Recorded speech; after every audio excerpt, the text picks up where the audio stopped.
Hello and welcome to the news button. Trumping all doubts and suspicions, Donald Trump created history by delivering his victory speech and promising to make America great again. Trump becomes the second US president in more than 100 years to win after losing the next term. When he takes over US presidency in January 2025, he is expected to radically reshape international politics if we go purely by his poll promises. The US president is clearly the most powerful man on the planet, a leader who has humongous economic resources and the most advanced and most lethal military power at his command. Therefore, he is invested with maximal power to mold international relations. On his campaign trail, he had affirmed that major changes to US foreign policy are necessary. In a September campaign event in Wisconsin, Trump had said, "We have been treated so badly, mostly by allies. Our allies treat us actually worse than our so called enemies. In the military, we protect them, and then they screw us on trade. We are not going to let it happen anymore." Quote unquote. Mind you, these aren't just empty promises. A US president has wider freedom to mold his foreign policy and can make new alliances or simply nix many international agreements unilaterally. Of course, a few agreements would require congressional approval for withdrawal. In his first term, Trump walked away from major international agreements, antagonizing allies, citing an America First policy. He launched a trade war with China and forced complex negotiations with US's adversaries. This time in his campaign, he promised to dramatically alter international agreements, including the NATO Security Alliance.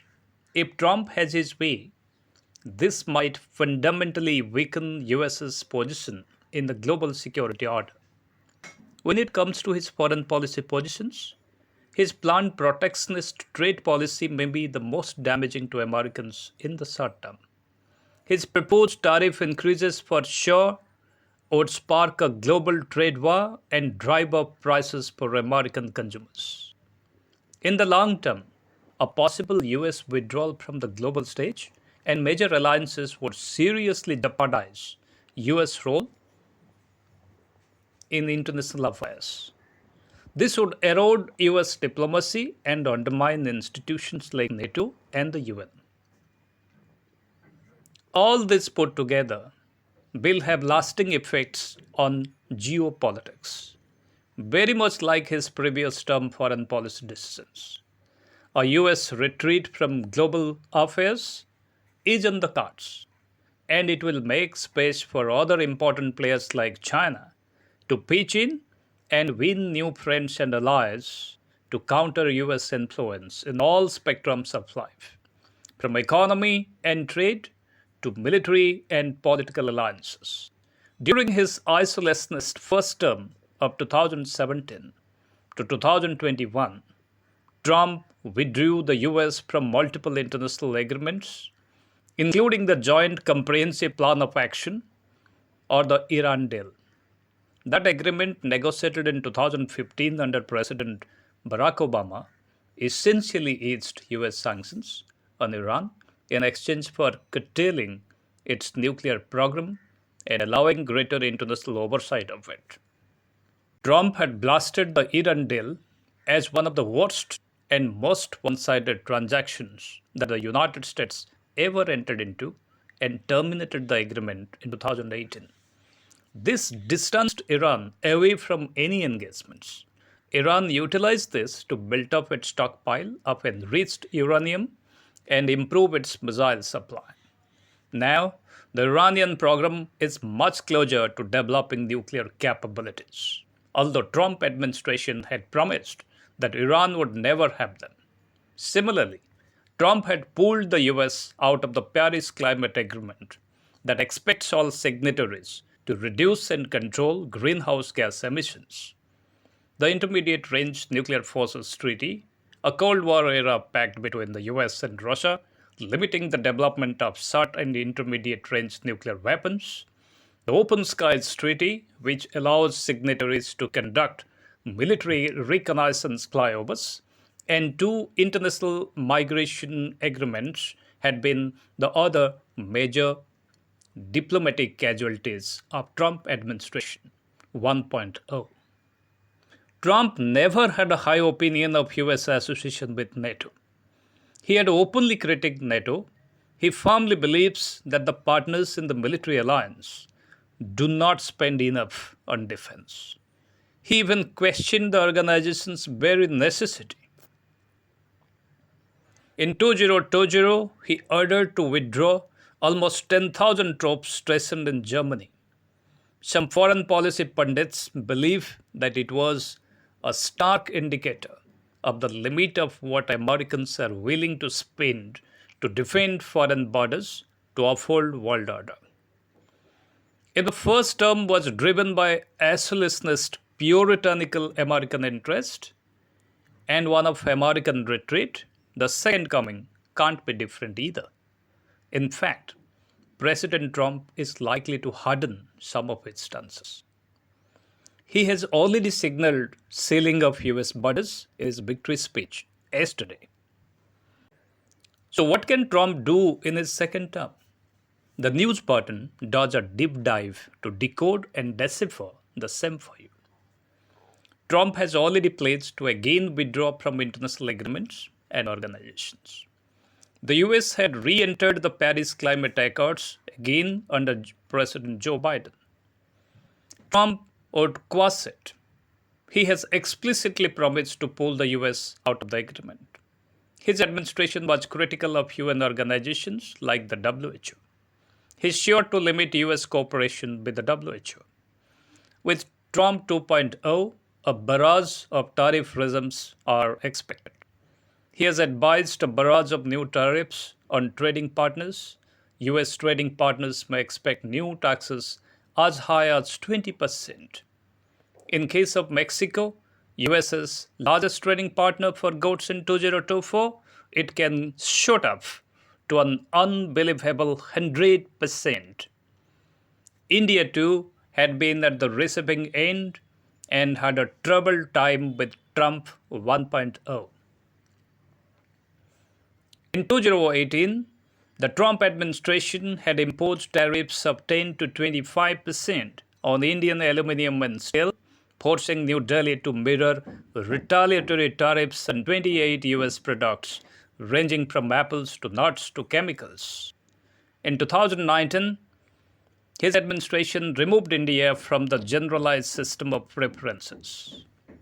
That resulted in significant tariff increases for Indian exports of textiles, apparel, leather goods, agricultural products, etc. This kind of tariff hikes can become routine during Trump 2.0.